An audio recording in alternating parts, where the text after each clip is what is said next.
Nakatakdang pagbotohan sa plenaryo ng Kamara ang resolusyon ng House Committee on Justice para sa pagbasura sa impeachment complaint laban kay Pangulong Bongbong Marcos. Nakatutok si Jonathan Andal.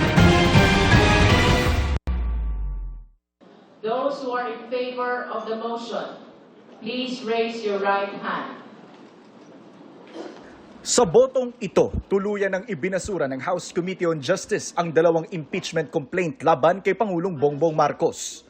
Nanindigan ng Justice Committee na hindi sufficient in substance, ang De Jesus at Masa et al. Complaint ay pinagtibay na din na i-dismiss itong dalawang impeachment complaint na ito laban sa ating Pangulo.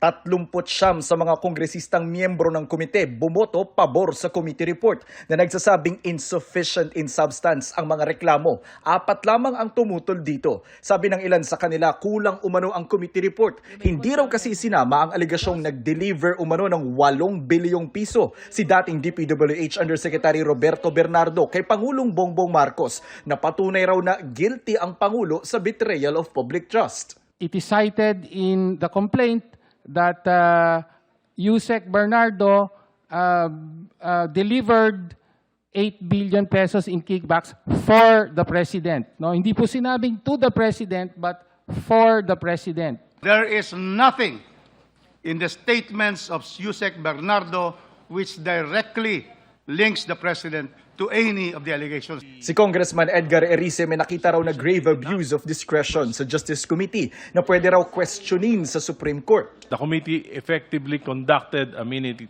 trial. Denial of due process, serious allegations were dismissed without hearing.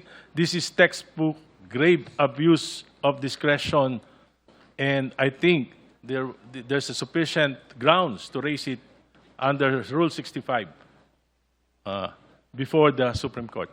Isang resolusyon ang ipinasa na sa Committee on Rules para mapagbotohan sa plenaryo ang dismissal ng impeachment complaint. Sa ilalim ng House Rules on Impeachment, kailangan lamang ng botong 1/3 ng Kamara o 105 na boto para tanggihan at baligtarin ang committee report. Kapag nangyari ito, tuloy ang impeachment at kailangan agad gumawa ng House Committee on Justice ng Articles of Impeachment para sa paglilitis ng Pangulo sa Senado. Pero kung bigo ang mga nagsusulong ng impeachment na makakuha ng 105 na boto, patay na talaga ang impeachment complaint.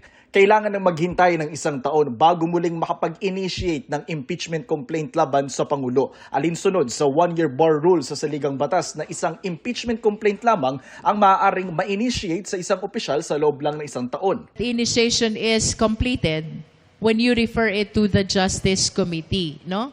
So kung kailan na-refer ito sa Justice Committee, maglalaps ito January 26 of 2027, which means January 27 of 2027, wala nang existing na 1-year prohibition period.